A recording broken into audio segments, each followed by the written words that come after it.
3,624 years ago, when Bike Me began, we went out to visit Glenn Hoffman and his two Top Gun riders, AJ Roberts and Ben Grabham.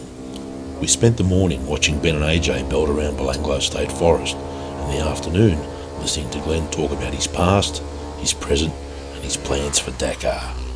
Watch this.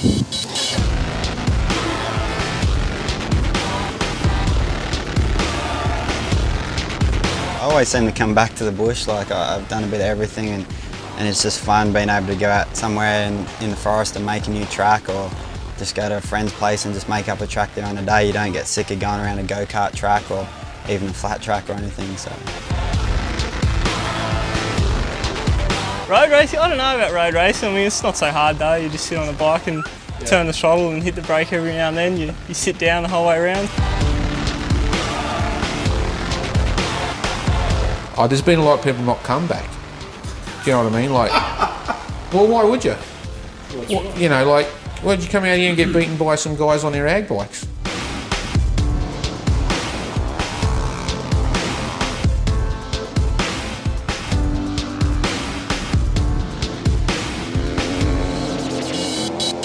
First event I went in, left teachers college, decided I was going to go in this big exciting race, and had a milk crate as spares. At the time I almost took it for granted. It wasn't until I DNF'd a couple of years in a row that I realised how I should have really DNF'd that first year. I mean, it had fence and wire and soap and bull dust patching up the fuel tank, and I had so many things go wrong. I had 9 flats one day, and the tyre had torn, and I just had to keep patching it. And I DNF'd personally for a lot of different reasons, usually ill-equipped and ill-prepared, and I made that conscious decision that we didn't want to do that with our team, and literally went to a group of friends and said, "You've got this opportunity," and we all made that conscious decision that, you know, if we're going to do it, we're going to be the best. Today's bikes are so similar across the board. You know, it's a spring rate here or there, or a different handlebar, or they're relatively the same height, the same weight. You know, they come out with 2 wheels. You know, they're all pretty close. It's just every bike you got to make personal to yourself, and that's where the difference comes in.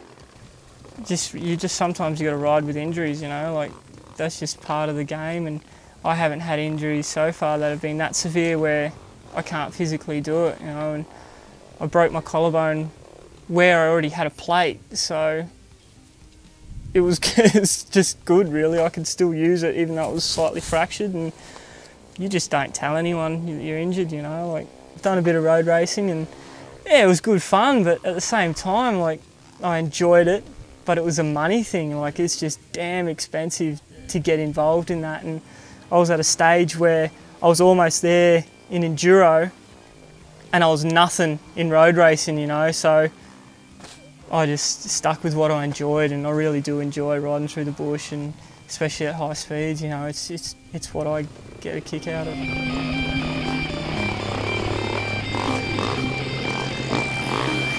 Well, I started racing at a national level when I was 11. I won my first Australian title on flat track and been racing ever since. So. Yeah, like we do have I think a high level in everything, whether you look at speedway or road racing, or we've got pretty much world champions in everything. Like, and the funny thing is we don't have the dollars here. Like if I compared my titles to like someone in America, like they've probably won like a couple of $1 million, whereas we just don't get the money out here. I suppose it's population and just the size of our country compared to America. I think they'd get paid to race a lawnmower over there. So you notice the motocross guys all over the world seem to, I don't know whether they hate each other or just don't get on, but you'll find with a lot of top guys, whether it's in Australia or Europe or America, the enduro guys, off-road guys seem to be a lot closer, and you do go riding with the other top enduro guy and stuff like that.